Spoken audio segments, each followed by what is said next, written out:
शुरू करते हैं शुरू करते हैं। जैसा आप सबको पता है कि क्लास को हम लोग हमेशा 3 क्वेश्चन से शुरू करते हैं। तो आपके लिए 3 क्वेश्चंस, क्योंकि पिछली बार क्लास का रूल पढ़ा दिया था, तो क्लास का रूल पढ़ा दिया था, इसलिए हम लोग आराम से क्वेश्चन शुरू कर सकते हैं।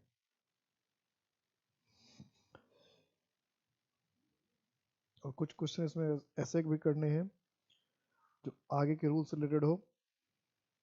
ठीक है,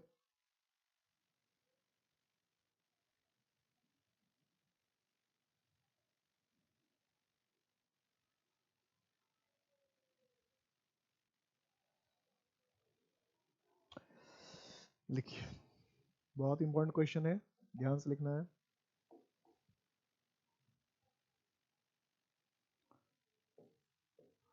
as soon as soon as the clock strike 5, कि जैसे घड़ी में 5 बजती है, as soon as the clock strike 5, they down tools they down tools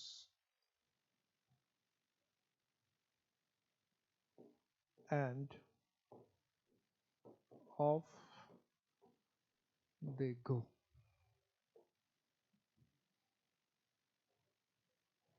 B या सी, और कोई गलती नहीं है तो no error.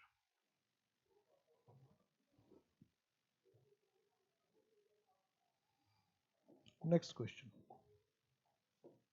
Second question.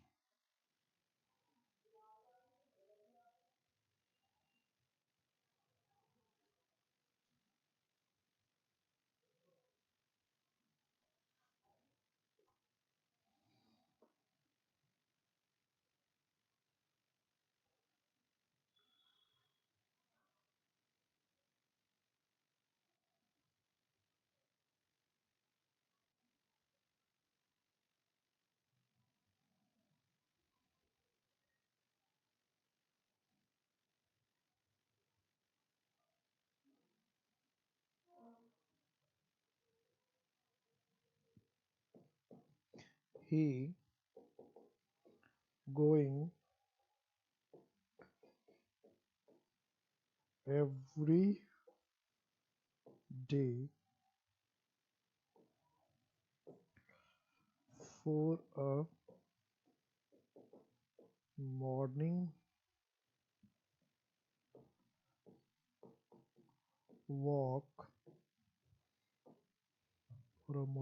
walk with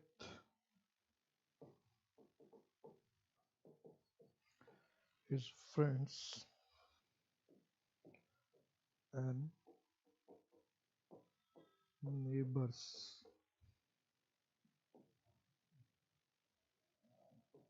B C, और कोई गलती नहीं तो नो एरर तो होगा ही होगा हमेशा।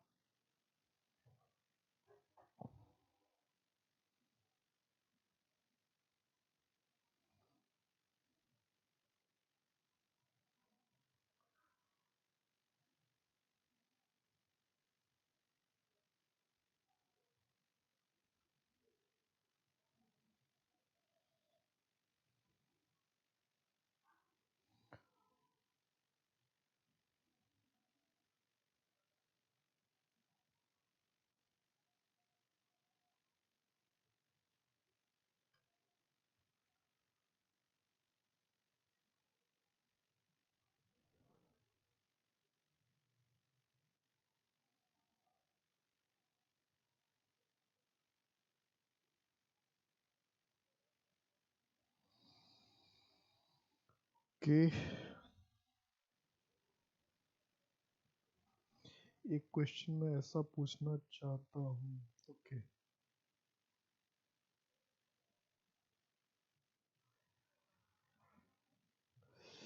मैं सोच रहा था एक क्वेश्चन ऐसा पूछूं जो नेक्स्ट रूल से रिलेटेड हो, लेकिन मैं सोचा कि फिर नेक्स्ट रूल से रिलेटेड जो पूछा उसी से पूछता हूँ। ही जो रूल पढ़ा, अब से जितने क्वेश्चन है क्लियर हो गया कि जितने मैंने पढ़ा रखा उसी से क्वेश्चन पूछ रहा हूँ। ही डज व्हाट एवर, क्योंकि मैंने क्या रखा, जो रूल मैं पढ़ाऊंगा उसी से क्वेश्चन पूछूंगा, ताकि आपको ये बात क्लास से स्टार्ट हुआ तो कहा था। तो वैसे आप जानते 3 क्वेश्चन तो आता ही है। He does whatever his father want him to do. ये सारे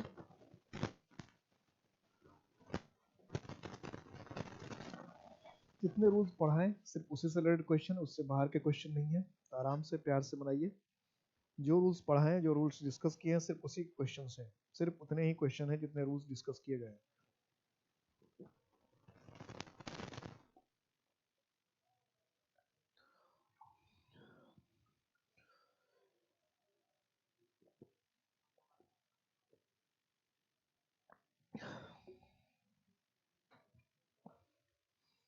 देखो पहला फर्स्ट क्वेश्चन देखते हैं। फर्स्ट क्वेश्चन क्या कह रहा है? First question, as soon as the clock strike 5 they down tools and off they go. कि जैसे ही घड़ी के 5 बजते हैं, या जैसे घड़ी में 5 बजता है, वो अपना टूल्स रखते हैं और चले जाते हैं। इस सेंटेंस में कई खूबसूरत चीजें जो डिस्कस करना चाहिए। डाउन देखो यहाँ वर्ब की तरह इस्तेमाल हुआ है। ऑफ मतलब दूर जाना है, तो डाउन दे टूल मतलब क्या, अपने सामान को नीचे रख दे, ऑफ दे गो और चले जाते हैं। रिपीटेड एक्शन हुआ, बार बार होता है। ऐसा एक्शन हुआ जो अक्सर हो रहा है, बार बार हो रहा है, हमेशा हो रहा है, जनरली हो रहा है। ये परमानेंट एक्शन जो बार बार हो रहा है। तो जब कोई काम बार बार होता है तो प्रेजेंट इंडेफिनिट होना चाहिए। प्रेजेंट इंडेफिनिट में अगर सिंगुलर सब्जेक्ट है तो प्रेजेंट इंडेफिनिट तो है, V1 या V5 है। तो V1 या V5 बताता है कि कोई काम अक्सर होता है, रेगुलर होता है, बार बार होता है। कहानी तो यही है प्रेजेंट इंडेफिनिट की। कहानी तो ये कि कोई काम अगर अक्सर होता है, रेगुलर होता है, बार बार होता है, हमेशा होता है, तो हम प्रेजेंट इंडेफिनिट में लिखते हैं। और प्रेजेंट इंडेफिनिट में V1 और V5 है। V1 प्लूरल है, V5 सिंगुलर है। As soon as the clock strikes, strikes clock क्या है, सिंगुलर है, तो स्ट्राइक नहीं होना चाहिए ना, क्या होना चाहिए था, स्ट्राइक्स। ये पार्ट में एरर है, singular subject singular verb, present indefinite misuse कर दिया। स्ट्राइक्स क्लॉक सिंगुलर था तो सिंगुलर होना चाहिए। इसको आप सब कुछ लोग सब्जेक्ट फॉर एग्रीमेंट में भी लेके जाते हैं, वो भी हो सकता है। हेड टेंस का क्वेश्चन सब्जेक्ट एग्रीमेंट में भी पढ़ सकते हैं आप। He going every day for a morning walk with his friends and neighbours, कि वो हर दिन जाता है मॉर्निंग वॉक के लिए अपने फ्रेंड के साथ और अपने पड़ोसियों के साथ। तो एवरी डे लिखने से क्या बात हुई कि हर दिन जाता है। हर दिन जाता है तो एक्सेप्ट क्या होना चाहिए, प्रेजेंट इंडेफिनिट में होना चाहिए। और ये कौन सा स्ट्रक्चर लिख दिया, ही गोइंग, कोई स्ट्रक्चर ही नहीं है। तो ही क्या है, ही एक सिंगुलर सब्जेक्ट है। तो सिंगुलर सब्जेक्ट है तो या तो V1 या V5 होना चाहिए प्रेजेंट इनका। अगर वो अक्सर जाता है, हर दिन जाता है, बार बार जाता है, जाता ही रहता है, तो प्रेजेंट इंडेफिनिट होना चाहिए। अब अगर प्रेजेंट इंडेफिनिट की बात करें तो प्रेजेंट इंडेफिनिट में क्या होता है, वर्ब का फर्स्ट फॉर्म या फिफ्थ फॉर्म। अब ही को क्या चाहिए, प्लूरल फॉर्म चाहिए कि सिंगुलर फॉर्म चाहिए, सिंगुलर फॉर्म चाहिए। तो गोज की जगह, गोइंग की जगह क्या हो जाएगा, गोज, है ना। ही does whatever his father, वो वही करता है, ये भी बात कि वो वही करता है जो उसके पिताजी उसको कहते हैं। तो ये भी एक रिपीटेड एक्शन हो गया ना, बार बार होने वाला एक्शन हो गया कि वो वही करता है जो उसके पिताजी चाहते हैं, वो वही करता है जो उसके फादर चाहते हैं। तो अगर हम ये कह रहे हैं कि वो वही करता है जो उसके फादर चाहते हैं, वो वही करता है जो उसके फादर चाहते हैं, तो हमें क्या करना चाहिए, हमें क्या करना चाहिए, प्रेजेंट इंडेफिनिट लिखना चाहिए। तो ये तो ठीक हो गया कि ही के साथ डज, ठीक है, ही डज। यहाँ डज जो है हेल्पिंग वर्ब नहीं है, मेन वर्ब है। यहाँ डू का मतलब करना है, और डू में ईएस लगा है, इसलिए लगा है कि ही क्या है, सिंगुलर, इसको सिंगुलर सब्जेक्ट वर्ब चाहिए। तो डज, डू मतलब करना, ही डज वो करता है, हेल्पिंग वर्ब नहीं है डज, इसको हेल्पिंग वर्ब समझ लीजिए, मेन वर्ब है। वॉट एवर इज फादर, जो कुछ भी उसके पिताजी चाहते हैं। फिर फादर भी क्या है, सिंगुलर है। तो फादर वांट नहीं होना चाहिए ना, क्या होना चाहिए, वांट्स। तो फादर भी सिंगुलर, तो फादर के साथ भी वर्ब को क्या होना चाहिए था, सिंगुलर होना चाहिए। फादर के साथ भी वर्ब को सिंगुलर होना चाहिए। तो फादर के साथ वर्ब सिंगुलर होगा तो वर्ब में एस लगेगा, है ना, वर्ब में एस लगेगा। तो wants, whatever his father wants him to do, ठीक है। तो अभी जितने रूल्स मैंने पढ़ाए थे सारे उसी से क्वेश्चन पूछे, सारे क्वेश्चन उसी से थे। अब आते हैं नेक्स्ट रूल। तो लास्ट रूल मैंने पिछली क्लास में पढ़ाया था आपको कि कोई काम अगर तुरंत होने वाला है तो उसको हम प्रेजेंट इंडेफिनिट बनाते हैं। इससे आगे रूल पढ़ते हैं और आगे देखते हैं। नेक्स्ट रूल है एक्सटर्नल कंपल्सन। पिछली क्लास में मुझे लगता है आपने 3 रूल पढ़ा था, इसमें रूल नंबर 4 लिख दूं मैं तो ज्यादा ध्यान रहेगा। एक पढ़ा था यूनिवर्सल फैक्ट, दूसरा पढ़ा था हैबिचुअल फैक्ट, और तीसरा पढ़ा था परमानेंट एक्शन, और चौथा पढ़ा था आपने इमीडिएट फ्यूचर। ये 4 रूल पढ़े थे आपने। अब एक्सटर्नल कंपल्सन। एक्सटर्नल कंपल्सन का मतलब, एक्सटर्नल का मतलब होगा बाहरी, एक्सटर्नल का मतलब है बाहरी, और कंपल्सन का मतलब है मजबूरी, मजबूरी या बाध्यता। तो अगर कोई काम हम बाहरी दबाव या बाहरी मजबूरी में करते हैं, अब देखना कि बाहरी दबाव या मजबूरी में अगर हम कोई काम करते हैं तो हिंदी में इसको बोलते कैसे हैं। तो बाहरी दबाव लिखते जाइएगा, अभी जो मैं बोलूंगा इसको फटाफट लिखते जाइएगा, सुनना नहीं है, फटाफट लिखते जाना है। कि अगर कोई बाहरी दबाव का सेंटेंस होता तो आखिर हिंदी में लिखा क्या होता है बाहरी दबाव वाले, बाहरी दबाव वाले सेंटेंस को हम कैसे बोलते हैं। लिखिए, जैसे हम कहते हैं वो भीख मांगने को मजबूर है, लिखते जाइएगा फटाफट, भीख मांगने को मजबूर है, भीख मांगना उसकी मजबूरी है, भीख मांगना उसकी मजबूरी है। तीसरा लिखिए, भीख मांगना उसकी बाध्यता है, वह भीख मांगने को मजबूर है, भीख मांगना उसकी मजबूरी है, भीख मांगना उसकी बाध्यता है। तीन तरह से लिख दिया।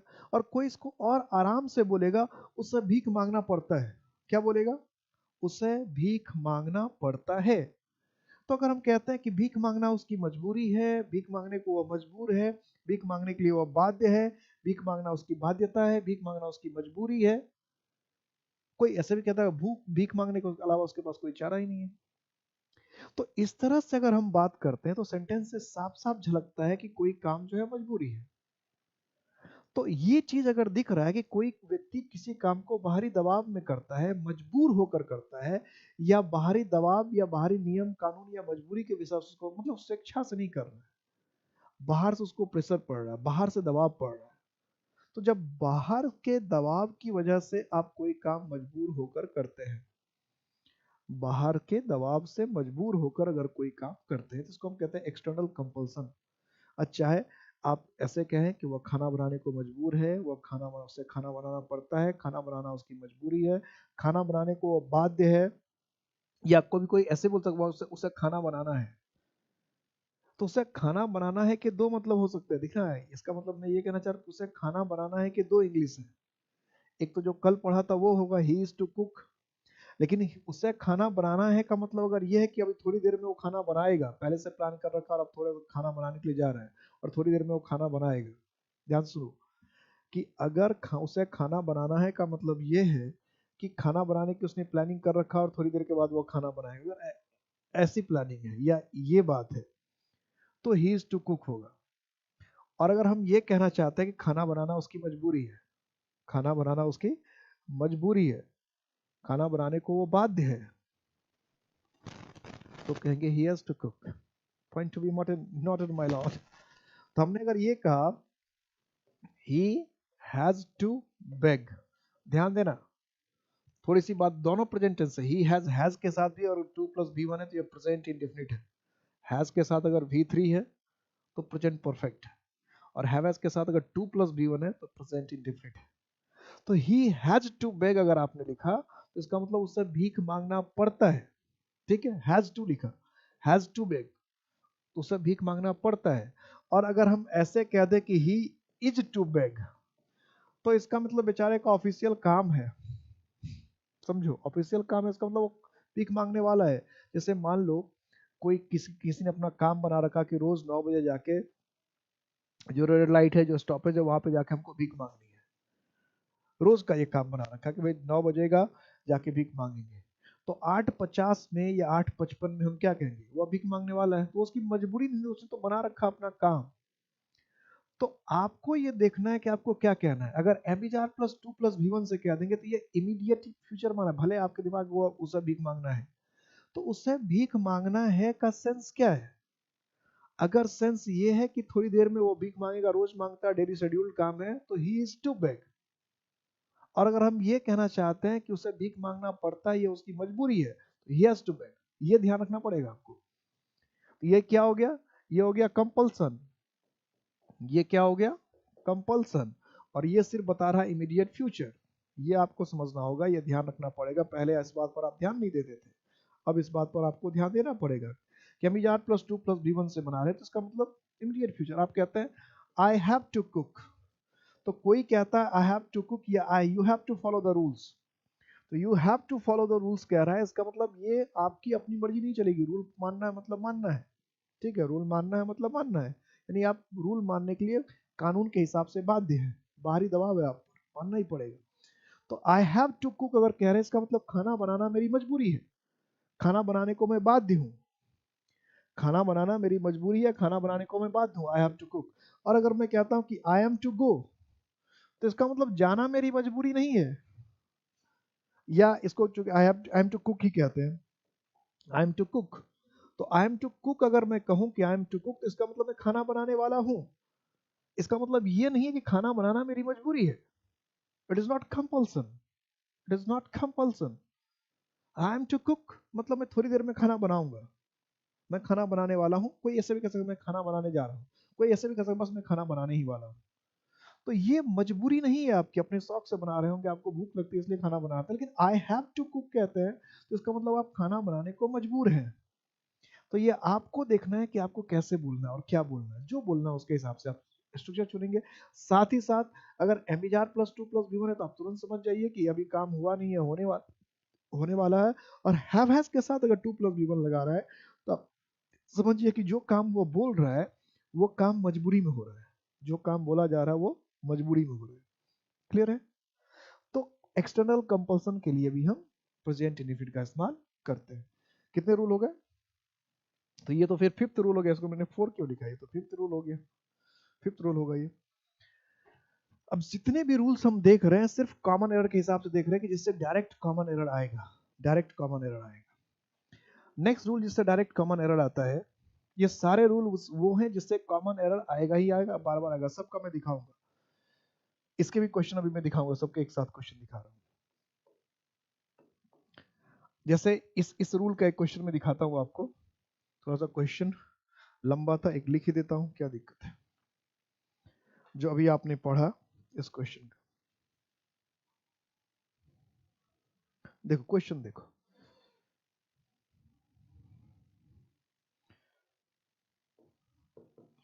each of the students participating, each of the students participating in the drawing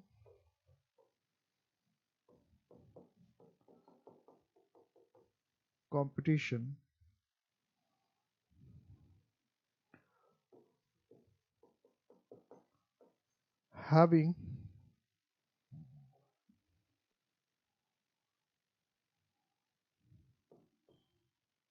having to bring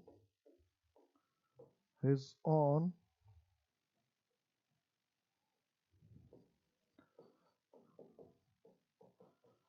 materials,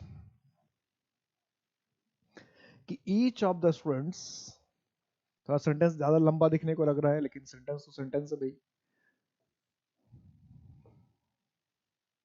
B और सी, और कोई गलती नहीं लगे तो नो एरर। चूंकि आसानी से क्वेश्चन बना दें, क्योंकि जो रूल अभी हमने पढ़ा है सीधा उसी रूल से क्वेश्चन पूछ रहा हूँ, जो अभी पढ़ा है उसी से क्वेश्चन है कि each of the students participating in the drawing competition, कि हर एक स्टूडेंट जो ड्राइंग कॉम्पिटिशन में पार्टिसिपेट कर रहा है, जो भी ड्राइंग कॉम्पिटिशन में शिरकत कर रहा है, हिस्सा ले रहा है, having to bring his own student, उसको क्या क्या अपना जो मटेरियल्स है वो खुद लेकर आना है, यानी मटेरियल्स जो है वो कंपटीशन को जो आयोजन करने वाले लोग हैं वो प्रोवाइड नहीं कराएंगे, यानी मटेरियल सबका अपना होना चाहिए, मटेरियल सब अपना लेकर आए। तो each of the students participating in the drawing competition having to bring his own materials, तो कंपल्सन हुआ, अगर आप अपना मटेरियल लेके नहीं जाएंगे तो आपको पार्टिसिपेट करने नहीं देगा, यानी ये नियम कानून है जो मानना आपके लिए जरूरी है। इस नियम कानून को मानने के लिए आप चाहेंगे नहीं जी मैं तो इस कंपटीशन में भाग लूंगा लेकिन मैं अपने मटेरियल्स लेकर नहीं आऊंगा, मटेरियल्स आप ही को देना पड़ेगा। तो मानने देगा क्या? वापस कर देगा। यानी आपके लिए रूल मानना क्या है? बाहरी दबाव है, आपकी अपनी मर्जी नहीं चलेगी। अगर आपको कंपटीशन में पार्टिसिपेट करना है तो रूल को फॉलो करना पड़ेगा। तो यहाँ पर क्या होना चाहिए था? हैविंग की जगह क्या होना चाहिए था? हैविंग की जगह क्या होना चाहिए था? हैज। अब ये सिंटेक्स में पढ़ेंगे कि ईच, वैसे भी पढ़ा चुका हूँ, प्रोनाउन में भी पढ़ा चुका हूँ। तो ईच क्या है? ईच के साथ हमेशा वर्ब सिंगुलर ही होता है। ईच ऑफ के बाद आप नाउन प्रोनाउन कुछ भी रखे, लेकिन वर्ब हमेशा सिंगुलर होता है। प्रोनाउन चैप्टर में पढ़ा दिया है, एडजेक्टिव चैप्टर में भी पढ़ा रखा है। तो वर्ब तो सिंगुलर ही होगा, तो हैज होना चाहिए था कि has to bring his own materials. Next rule पे आते हैं, रूल नंबर 6। रूल नंबर 6, इससे तो कई बार क्वेश्चन मिला। Verbs of perception, verbs of perception, perceptions, verbs of perceptions, या तो वर्ब्स ऑफ परसेप्शन कहें या इसी का दूसरा नाम भी है। इसी का वर्ब परसेप्शन किस वर्ड से मिला? परसीव से। परसीव का मतलब क्या होता है? महसूस करना। परसीव का मतलब क्या होता है? किसी चीज को महसूस करना, एहसास करना। वर्ब्स ऑफ परसेप्शन, किसी को महसूस करना, किसी को एहसास करना, किसी को परसीव करना, एहसास करना, महसूस करना। वर्ब्स ऑफ परसेप्शन, परसीव करना, महसूस करना। तो वर्ब्स ऑफ परसेप्शन, इसके लिए दूसरा वर्ड भी जो होता है, दूसरा वर्ड भी जो होता है, verbs of sense organs, verbs of sense organs. अब हमारे वर्ब्स सेंस ऑर्गन कितने? सेंस ऑर्गन 5 ही है। तो जो वर्ब्स ऑफ परसेप्शंस हैं या जो वर्ब्स ऑफ सेंस ऑर्गन्स हैं, जो हमारे ज्ञानेंद्रियां हैं, और हमारी ज्ञानेंद्रियां कितनी है? 5 है, 5 ही ज्ञानेंद्रियां। तो हमारे जो भी ज्ञानेंद्रिय हैं, इनके जो काम होते हैं, इससे प्रेजेंट इन डिफरेंट में लिखते हैं। जैसे एक ज्ञानेंद्रिय हमारी आंखें हैं, तो सी, आंख से हम क्या करते हैं? देखना, सी। कान है दूसरा, कान से क्या करते हैं? हियर, सुनते हैं। स्किन है, स्किन से हम लोग क्या करते हैं? टच। तो जो ज्ञानेंद्रिय के एक्शन है, टंग है हमारे पास, जीभ, इससे हम लोग क्या करते हैं? टेस्ट, स्वाद लेते हैं, है ना? स्वाद लेते हैं, ठीक है। तो कितने हो गए? और भी कोई सेंस ऑर्गन क्या? इसमें तो 4 ही दिख रहा है भाई, 5 होने चाहिए। 5वां किधर गया? मैं तो भूल गया। अच्छा, एक नाक भी है। नाक भी है। नाक से हम लोग क्या करते हैं भाई? स्मेल। यहां सबसे पहले बात समझ लो कि सी मतलब देखना, और वॉच मतलब भी देखना होता है। हियर मतलब सुनना है, और लिसन मतलब भी सुनना है। लेकिन दोनों सेम नहीं है, ध्यान रखना इस बात का। दोनों के मीनिंग में बहुत अंतर है। सी जो है वो verbs of sense organs. Verbs of sense organ कहने का मतलब ये है कि सेंस ऑर्गन कहने का मतलब होता है, या सेंस ऑर्गन के काम कहने का मतलब होता है कि जो काम बिना एफर्ट के हमेशा होता रहता है, वो है सेंस ऑर्गन। जैसे आंख है, तो हम चाह रहे हैं इसलिए नहीं दिख रहा है, हम चाह रहे, आंख है तो हम अगर किसी की तरफ देखेंगे तो मतलब आंख अगर खुलेगी तो जो भी सामने होगा वो दिखेगा। इसको कहते हैं देखना, इसको कहते हैं सी। लेकिन वाच का मतलब ये नहीं होता। वाच का मतलब सावधानी से देखना, किसी चीज पे नजर रखना, ये है वॉच। या लुक का मतलब होता है किसी की तरफ टुकुर टुकुर टुकुर टुकुर करके देखते रहना, ये है लुक या वॉच। सी का मतलब ऐसा नहीं होता। सी का मतलब है कि आंख है तो दिख रहा है। तो जब आप ये कहते हैं कि मुझे आंख है इसलिए दिख रहा है, तो वो आई सी है। ये कान है, इसका मतलब यही सेम, इस पर भी बात लागू। कान है तो आपको कुछ सुनाई दे रहा है, इसको कहते हैं हियर। और ध्यान देकर जब किसी चीज को सुनने लगते हैं तो फिर होता है लिसन, और लिसन के साथ हमेशा टू लगता है। तो जब अगर कान है तो आप सो रहे हैं तो भी आवाज आ जाती है आपको, बहुत जबरदस्त, बहुत धमाकेदार आवाज होगा, तो आपको हियर हो जाएगा, उसमें लिसन नहीं होता है। ठीक है, हम आंख बंद करके वॉच नहीं कर सकते, हम आंख बंद करके लुक नहीं कर सकते। आंख खुला और दिख गया, ये क्या है? सी है। कान है तो हमको सुन गया, भले हम नींद में सो रहे थे और फिर भी तेज आवाज हुई तो हमने सुन लिया, इसी को कहते हैं, क्योंकि कान सुन रहा था, भले हम सोए थे उससे कोई फर्क नहीं पड़ता, कान अपना काम कर रहा था। या स्किन है, अगर इस पर कोई काट लेगा तो हमको एहसास हो जाएगा, या कोई टच करेगा तो हमें एहसास होने लगता है, अगर एहसास होगा, है ना। या कोई बदबू आएगी बहुत तेज, हम सोए हुए भी, और बहुत तेज बहुत खराब बदबू आएगी तो हम उठ जाएंगे, क्योंकि नाक अपना काम कर रहा है। भले हम सो रहे लेकिन नाक अपना काम कर रहा था। तो ये है सेंस ऑर्गन। समझ में आ गया सेंस ऑर्गन क्या है? तो सेंस ऑर्गन का मतलब हुआ कि हमारे जो जो 5 ज्ञानेंद्रिय हैं, ये बिना एफर्ट के जो काम हमेशा करते रहते हैं, उसको कहते हैं सी। आंख का जो बिना एफर्ट का काम है वो सी है, यानी सी के अलावा अगर दूसरा वर्ड देखने के लिए इस्तेमाल करते हैं उसमें एफर्ट लगता है। हियर, हियर का मतलब सुनना है, इसका मतलब कान जो है बिना किसी एफर्ट के जो काम करता है उसको हियर कहता है। लिसन कुछ डिफरेंट है। स्मेल, नाक जो है बिना किसी एफर्ट के जो सूंघ रहा है उसको क्या कहते हैं? स्मेल कहते हैं। टेस्ट, कि बिना एफर्ट के अगर हमें स्वाद आ गया किसी चीज का, अगर हम मान लो जुबान पे कुछ मीठा या तीखा रख भी दे तो हम खाए या ना खाए तो भी हमें क्या होगा? स्वाद उसका हमको मिल ही जाएगा। तो ये सब हुआ नेचुरल एक्शन, ठीक है। या सेंस ऑर्गन्स के ये वर्ब हुए जो नॉर्मली होते हैं, इसको कभी कंटिन्यूस में नहीं बनाते, कभी इसको कंटिन्यूस में नहीं होते, प्रेजेंट इंडेफिनिट बनाते। तो ये वर्ड इंपॉर्टेंट नहीं है, वर्ड का यूज इंपॉर्टेंट है। कुछ लोग क्या करते हैं कि ये याद कर लेते हैं कि सी कभी कंटिन्यूस में नहीं होता, हियर कभी कंटिन्यूस। ये बात मत समझिएगा। अभी मैं आपको सी और हियर दोनों कंटिन्यूस में दिखाऊंगा, दोनों दिखाऊंगा, या अगले दिन टेस्ट में पूछूंगा। एक का एग्जांपल मैं अभी दे रहा हूँ, अगले दिन का एक मैं आपसे टेस्ट में पूछूंगा। जैसे हियर है, तो हियर में कोर्ट में तो अक्सर आप सुनते हैं हियरिंग हियरिंग हियरिंग चल रहा है, हियरिंग, तो आईएनजी कैसे लगाया हियरिंग में? तो कोर्ट में जो हियरिंग होता है वो वर्ब है ही नहीं, वो नाउन है। उसका मतलब होता है सुनवाई। तो सुनवाई पे तो पे ध्यान से होगा, सब कुछ उस पर ध्यान देकर करेगा, तो वो जो हियरिंग है वो सुनवाई होता है, वो वर्ब नहीं है। कि कोर्ट में हियरिंग चली, हियरिंग कंप्लीट हो गई, हियरिंग चल रही है, तो ये हियरिंग नाउन है, वर्ब नहीं है, वो सुनवाई उसका मतलब होता है, ठीक है। और हियर का मतलब यह सुनना, वर्ब की हम बात कर रहे हैं। तो अगर नॉर्मल आपके कान में आवाज आ रही है तो ये हियर है, इसको कंटिन्यूस करने की जरूरत नहीं है। अगर खुदा ना खास्ता इसका कोई दूसरा मीनिंग होता है तो आप उसे कंटिन्यूस में बनाइए, कोई मना नहीं कर रहा है।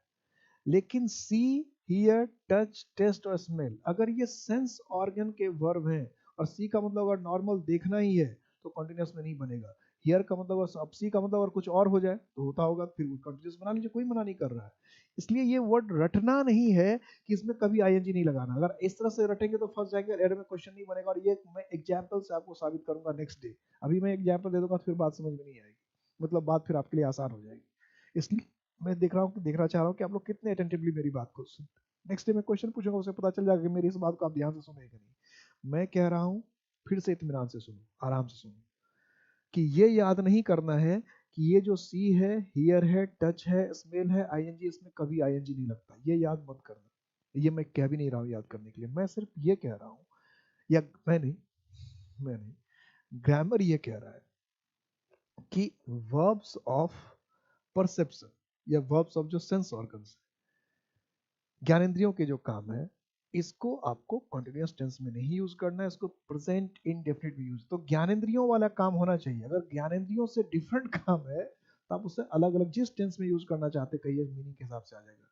जब ज्ञानेंद्रिय का काम है, ज्ञानेंद्रिय काम करके मैं देख रहा हूँ, मुझे दिख रहा है, तो मुझे दिख रहा है तो हम नहीं कह सकते आई एम सीइंग।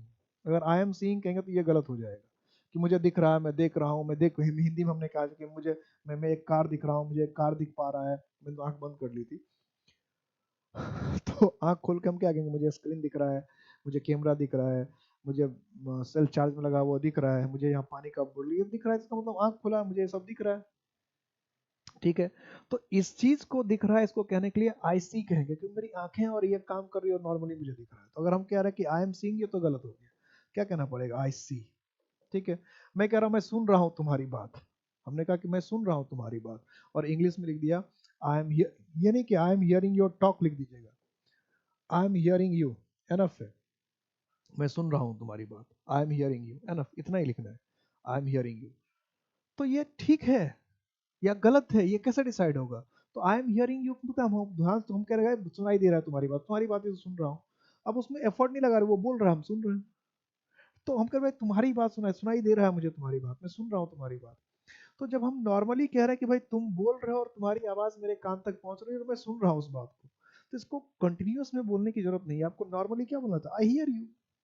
क्या बोलने की जरूरत थी? आई हियर यू, ठीक है। अब मान लो कि आपको हिंदी में कहते हैं आपकी गुलाब की खुशबू आ रही है, या मुझे कुछ बदबू सी आ रही है। तो बदबू जिसमें अभी पढ़ा रहा हूँ और कुछ खुशबू या बदबू आ जाए तो मैं कहूँगा खुशबू सी आ रही है, ठीक है, या गुलाब की खुशबू आ रही है। तो हमको ऐसे नहीं लिखना है the fragrance of rose is coming, ठीक है, the fragrance of rose is coming, ऐसा नहीं लिखना है। सिंपल सा क्या लिखते हैं, आई स्मेल अ रोज, कि मुझे तो गुलाब की खुशबू आ रही है। या ऐसे में नहीं लिखा कि हिंदी में कहेंगे कि मुझे गुलाब की खुशबू आ रही है और मैं बना रहा हूँ कि स्मेलिंग आई एम स्मेलिंग अ रोज, कि मुझे गुलाब की खुशबू आ रही है और हमने कह दिया आई एम स्मेलिंग अ रोज। ऐसा भी नहीं कहना है, मुझे गुलाब की खुशबू आ रही है और मैंने कह दिया आई एम स्मेलिंग अ रोज, ऐसा भी नहीं कहना, ये भी गलत हो गया। ठीक है, कि गुलाब की खुशबू आ रही है तो अपने आप आ रही है, गुलाब की खुशबू चल चल के नहीं आ रही ना आपके पास, यानी आपके पास जो नाक है तो आपने बिना एफर्ट लगाए बिना कुछ किए गुलाब की खुशबू को सूंघ लिया।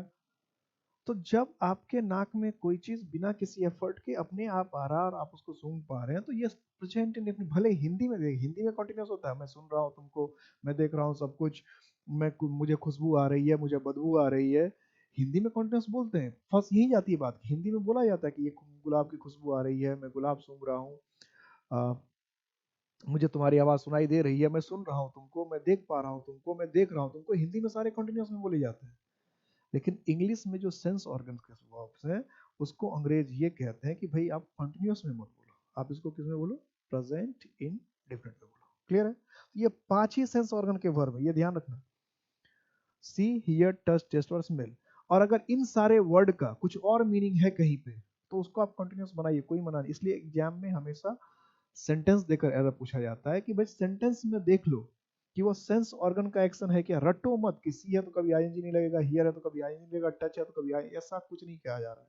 आपको कहा जा रहा है कि अगर ये सेंस ऑर्गन है, सेंस ऑर्गन के वर्ब की तरह यूज हो रहा है, महसूस करने एहसास करने के वर्ब की तरह यूज हो रहा है, ज्ञानेंद्रिय की तरह यूज हो रहा है, तो आप इसको कंटिन्यूस में इस्तेमाल मत करो कि मैं देख रहा हूँ, मैं सुन रहा हूँ, मैं सुन रहा हूँ, मुझे खुशबू आ रही है, बदबू आ रही है, कंटिन्यूस में मत इस्तेमाल करो। ठीक है, अब इसका भी एक क्वेश्चन देख लो। जब सबका क्वेश्चन देखते हैं इसको क्यों छोड़ दें, नहीं तो कहोगे कि भाई इसका क्वेश्चन जो है, इसका क्वेश्चन नहीं कराया।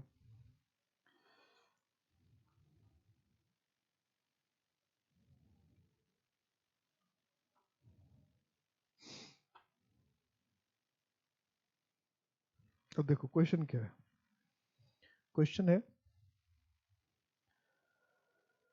We are hearing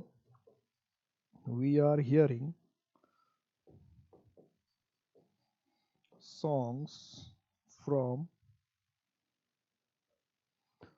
the tape recorder। We are hearing, इसमें आज जब तक ये चैप्टर चलेगा तब तक हम 3 क्वेश्चन का प्रैक्टिस नहीं करेंगे तो भी काम चल जाएगा। वो इसलिए क्योंकि जब रूल के साथ तो मैं सारे क्वेश्चन कराऊंगा, तो रूल के साथ आ ही रहा है, वही क्वेश्चन फिर नेक्स्ट दिन टेस्ट होना है। तो we are hearing songs from the tape recorder, we are hearing songs from the tape recorder. अगर और कोई गलती नहीं दे रहा है तो डी लिखो, no error. We are hearing songs from the tape recorder, कि हम लोग टेप रिकॉर्डर से गाने सुन रहे हैं। We are hearing songs from the tape recorders, क्या होना चाहिए बताओ? We are hearing songs from tape recorder, तो गलत हो गया। टेप रिकॉर्डर से गाने सुन रहे हैं, इसका मतलब क्या कि आपने टेप चलाया होगा, जैसा सेंटेंस है we are hearing songs from tape, का मतलब कि आपने क्या किया, टेप लिख दिया कि टाइप लिख दिया, टेप ही, टेप रिकॉर्डर और द भी लगा रखा। इसका मतलब कोई पर्टिकुलर टेप रिकॉर्डर है जिसमें आपने अपने मन पसंद के गाने लगाए हैं, या आपके कहने पर या आपकी चाह से कोई गाना चल रहा है और आप उसको सुन रहे हैं, यानी आप उसको ध्यान दे रहे हैं, आपके पसंद के गाने चलाए जा रहे हैं, या आप एफर्ट लगा के सुन रहे हैं, आपने उसको कैसेट डाला होगा, ऑन किया होगा, आपने चाहा होगा, फिर आप उसको जगह लगे सुनने के लिए। इसलिए यहाँ पे हियरिंग का मतलब ही ना, अगर नॉर्मली आप घर में पढ़ रहे होते और आपको कोई टेप रिकॉर्ड चला के गाने बजा रहा था, तो आप कहते वी हियर, कि भाई हमारे टेप रिकॉर्ड के साउंड की आवाज आ रही है, डिस्टर्ब हो रहा है, आप सुनना नहीं चाह रहे, अपने आप नॉर्मली आ रही थी। लेकिन यहाँ जो सेंटेंस बना रखा है इससे लग रहा है कि भाई आपने टेप रिकॉर्ड चलाकर गाना सुन रहे हैं, तो आपको हियरिंग लिखने का मतलब ही नहीं था, यहाँ पे क्या सुनना चाहिए था, लिसनिंग। क्या होना चाहिए था, लिसनिंग। ठीक है, लिसनिंग और listening to song, listening to songs from tape recorders, कि हम लोग लिसनिंग के साथ हमेशा टू होता, बताया था ना, लिसन के साथ हमेशा टू होता, तो we are listening songs from the tape recorder, कि हम लोग टेप रिकॉर्डर से सॉन्ग्स सुन रहे थे। तो ये ध्यान रखना पड़ेगा कि नॉर्मल एक्शन हो रहा है, सेंस ऑर्गन की तरह वर्क का यूज कर रहे हैं, या जानबूझकर हम उसको काम को कर रहे हैं। अगर किसी काम को हम जानबूझकर अंजाम दे रहे हैं, नॉर्मल नहीं हो रहा है, अपने आप नहीं हो रहा है, तो फिर प्रेजेंट इंडेफिनिट में लिखने की जरूरत नहीं है। सेंस ऑर्गन का मतलब हुआ कि नॉर्मली हो रहा है, अपने आप हो रहा है, आपको कुछ करने की जरूरत नहीं कि आंख हमने खोला तो मुझे देखने की जरूरत नहीं है। आंख है तो हम नहीं देखना चाहेंगे तो भी दिखेगा। ऐसा हम नहीं कर सकते कि आंख है और हम चाहते हैं कि इस चीज को ना दिखे। ये पेन हम कह रहे हैं आंख खुली हुई हम इसको ना दिखे, पॉसिबल ही नहीं है। कान है और हम सोचते हैं बाहर की आवाज हमें सुनाई ना दे, संभव ही नहीं है। नाक है और हम चाहते हैं कि हमें कोई स्मेल ना है, हमारा हमारा बस ही नहीं है। ये नॉर्मल काम करता रहता है। यही चीज देखना है कि नॉर्मल कोई एक्शन हो रहा है क्या, नॉर्मली कोई काम हो रहा है क्या। तो नॉर्मली अगर कोई काम हो रहा है सेंस ऑर्गन से हमारा और हमें कोई एफर्ट लगाने की जरूरत नहीं पड़ी, तो उसको प्रेजेंट इंडेफिनिट में ही लिखना है। कहाँ लिखना है? प्रेजेंट इंडेफिनिट में। तो आज मैं चेक कर लेता हूँ साउंड को क्या, क्योंकि मैं बहुत सारे क्लास ले रहा था आज दिन से, लगातार क्लास ही रहती है तो कभी कभी ध्यान नहीं रहता है। तो अभी तो है, अभी बैटरी है। क्लियर हो गया ये रूल? क्वेश्चन अब फिर आराम से क्वेश्चन मैंने कहा कि नहीं भी पूछ सकते तो काम चल जाता है। दिल पे ये मत लीजिएगा सर कल से नहीं पूछेंगे, पूछ सकते। क्वेश्चन इतने 10 से इतने क्वेश्चन आए हैं, 600 प्लस क्वेश्चन आए हुए हैं वेरियस एग्जाम्स में आज तक, वेरियस। क्योंकि मेरी बुक में मैंने सारे क्वेश्चंस लिए हैं अपने एग्जाम में, एनडीए के, सीडीएस के, एक्स ग्रुप के, वाई ग्रुप के, बैंक पीओ के, बैंक क्लर्क के, एसएससी के सारे एग्जाम के, सीएचएसएल के, स्टेनो के, सीजीएल मेंस के, सीपीओ के, प्री के, यूपीएससी मेंस के, असिस्टेंट कमांडेंट के सारे बुक। सिर्फ एरर, जितना एरर मुझे मिला 1996 से लेकर सब मैंने ठूस दिया इतनी मोटी बुक में। सिर्फ और सिर्फ कॉमन एरर। इसमें सोचिएगा कि 400 पेज की बुक है कि इसमें सेंटेंस इंप्रूवमेंट डाल दिया मैंने या इसमें वोकैब के वर्ड्स, बिल्कुल नहीं। सिर्फ या क्लोज टेस्ट डाल दिया, कुछ भी नहीं। इसमें सिर्फ और सिर्फ इतनी मोटी बुक में कॉमन एरर ही है, सिर्फ कॉमन। सारे एग्जाम के ढूंढ लिए, रख दिए। तो लिसनिंग टू होना चाहिए था, ठीक है। लिसनिंग टू क्लियर हो गया इतनी बात। नेक्स्ट क्वेश्चन की तरफ चलते हैं हम लोग। तो ये रूल नंबर कितनी होनी चाहिए? 6 होना चाहिए। 6 तो हो गया, रूल नंबर 7 की चलते हैं। रूल नंबर 7 कहता है, यानी 7th रूल है कि भाई कोई भी अगर सेइंग्स है और प्रोवर्ब्स है, कोई भी सेइंग्स प्रोवर्ब्स है, कहावत या मुहावरा है, कोई भी कहावत मुहावरा है, तो इसका टेंस प्रेजेंट इंडेफिनिट ही होना चाहिए। इसको हम बदलते नहीं है। सेइंग्स कहावत, जो कहावत मुहावरा, उसके टेंस को हम लोग बदलते नहीं है। जैसे हमें कहना है कि ईमानदारी सर्वोत्तम नीति है, तो हम आज भी यही कह रहे हैं, honesty is the best policy. यही तो कहते हैं, honesty is the best policy. इसके अलावा कुछ तो नहीं कहते ऑनेस्टी इज द बेस्ट। अब ऐसा नहीं कि हजारों साल पहले हमारे बाप दादा कहते थे honesty is the best policy और अब हमने ये कहना छोड़ दिया। हजारों साल पहले भी हमारे बाप दादा कहते थे honesty is the best policy, आज भी हम कहते हैं honesty is the best policy और आगे भी यही कहेंगे। तो इजी तो कह रहे हैं। ये तो नहीं कि हजारों साल पुरानी बात है तो अभी इसको वाज कह रहते हैं। या कुछ लोगों को लगता नहीं नहीं यार ये तो सिर्फ कहने की बात है तो आप लिखने लगे honesty was the best policy. अब ऐसा, क्योंकि बहुत लोग तो अभी भी दुनिया में ऐसा कहते हैं यार ईमानदारी से कौन जीता है। तो जो कहते होंगे वो कहते होंगे, लेकिन आपके और हमारे लिए तो normally honesty is the best policy. कहीं आपके लिए भी honesty is the best policy नहीं है? या हम कहते हैं diamond cuts diamond, diamond cuts diamond. तो डायमंड कट्स डायमंड हम कहते हैं तो हम क्या कहना चाहते हैं? कि हीरा हीरे को काटता है, ये तो कहना चाहते हैं कि हीरा हीरे को काटता है, डायमंड कट्स डायमंड। तो जो भी कोई सेइंग्स है, हिंदी में हम लोग कहते हैं लोहा लोहे को काट। देखिए देखिए अमीरी गरीबी का प्रभाव जो है वो कैसे लैंग्वेज में पड़ता है। हम लोग गरीब देश के नागरिक, हम लोग गरीब देश के नागरिक, तो हमने क्या बनाया, लोहा लोहे को काटता है या लकड़ी लकड़ी को काटता है, ऐसा हम लोग कहते हैं। और अंग्रेज अमीर लोग थे, भले चाहे लूट के बने वो सारी दुनिया को, तो उनका कहावत क्या, डायमंड कट्स डायमंड। अब चूंकि हिंदी में ये होता है कि लोहा लोहे को काटता है और इंग्लिश में कह रहा है डायमंड कट्स डायमंड, तो कहीं ये लॉजिक मत लगा देना कि अच्छा हिंदी में कहता है लोहा लोहे को काटता है, इंग्लिश में कह रहा है डायमंड कट्स डायमंड, इसका मतलब लोहे को इंग्लिश में डायमंड कहते होंगे। ऐसे कॉमन एरर का बुझा बुझावल का खेल या नहीं चलता, ऐसे नहीं करना भी चाहिए। ऐसा करना भी, वैसे भी आप नहीं करते होंगे। तो नॉर्मली जो सेइंग्स प्रोवर्ब्स होता है, सेइंग्स को प्रोवर्ब का मतलब समझ लिया। सेइंग्स प्रोवर्ब्स का मतलब क्या होता है, कहावत या मुहावरा। कहावत जो सेइंग्स मतलब स्टेटमेंट होता है, कथन, कहावत जो चला आ रहा है, सेइंग्स सेइंग्स सेइंग्स। तो जितने सेइंग्स हैं नॉर्मली उसका टेंस प्रेजेंट इंडेफिनिट में होता है और उसके टेंस को हमें किसी और जगह पे ले जाने की जरूरत नहीं पड़ती है, उसको बदलने की आवश्यकता नहीं है, टेंस को बदलने की जरूरत नहीं है जनरली। और इस बात को ध्यान रखिएगा, इसकी जरूरत पड़ेगी आपको कहाँ पे, नरेशन में बहुत जरूरत पड़ेगी। नरेशन में जब आप चेंज करते हैं तो नरेशन में ये ध्यान रखिएगा, जो सेइंग्स प्रोवर्ब्स होते हैं, ये जो परमानेंट एक्शंस होते हैं या जो यूनिवर्सल एक्शंस होते हैं, उसका टेंस नरेशन में भी चेंज नहीं होता, ये ध्यान रखना। नरेशन में आपने पढ़ा है कि या पढ़ेंगे, मैं बताऊंगा नरेशन में कि प्रेजेंट इंडेफिनिट जो पास्ट में बदल जाता है, लेकिन वहाँ कंडीशन लगा है कि प्रेजेंट इंडेफिनिट में अगर कोई यूनिवर्सल बात कर रहा है, यानी कोई हैबिचुअल बात कर रहे हैं, कोई यूनिवर्सल बात कर रहे हैं, कोई परमानेंट बात कर रहे हैं, या सेइंग्स प्रोवर्ब्स की बात कर रहे हैं, तो इसका टेंस नहीं चलना, चेंज करना। क्या क्या मैं कह रहा हूँ कि कोई अगर यूनिवर्सल बात है, यानी जो कल बातें कल भी होती थी, आज भी होती थी और आगे भी, उसको कैसे चेंज कर सकते हैं। टेंस चेंज करने का मतलब क्या होता है कि वो बात हुई और खत्म हुई, तो आप इन जो चीजें कल भी होती थी, आज भी होती और आगे भी होती ही रहेंगी, उसको पास्ट टेंस में कैसे लिख सकते हैं आप। इसलिए नरेशन में भी इन चीजों का टेंस नहीं बदलता। किसकी चीज का, universal actions, permanent actions, habitual actions, sayings proverbs, इनका सेंस ऑर्गन का अलग बदल सकता है, क्योंकि सेंस ऑर्गन अभी हो रहा है, अभी नहीं होगा, तो सेंस ऑर्गन का बदल सकता है। कंपल्सन का बदल सकता है, कंपल्सन अभी होगा नहीं होगा, इमीडिएट फ्यूचर बदल सकता है, लेकिन universal fact, habitual fact, permanent actions और सेइंग्स प्रोवर्ब्स का टेंस नहीं बदलेगा, ये ध्यान रखना, ठीक है। तो इससे आगे की बात मैं नेक्स्ट क्लास में करूंगा, टाइम भी लगभग होने जा रहा है। तो ये क्लास नंबर मेरे ख्याल से कितनी थी, ये क्लास नंबर मेरे ख्याल से 79 होनी चाहिए, मैं देख लेता हूँ एक बार, 79 है या कुछ और है।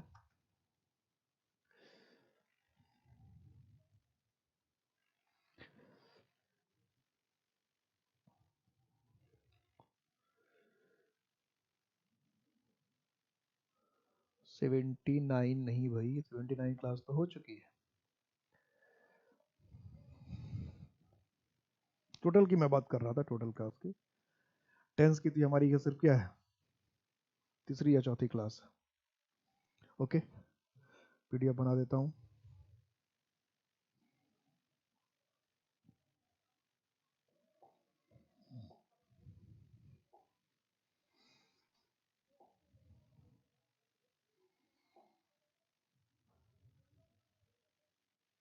कहाँ चला गया भाई,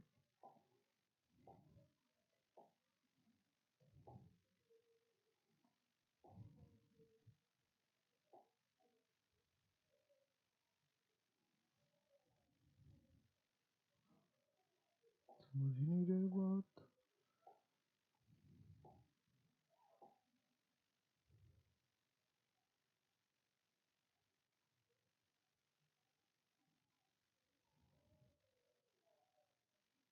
ओ माय गॉड, मैं तो पीडीएफ बनाना ही भूल गया।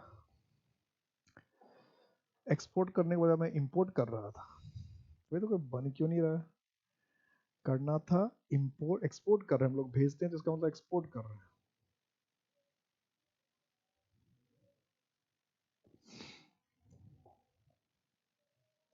तो एक्सपोर्ट की जगह मैं इंपोर्ट करने लग गया था।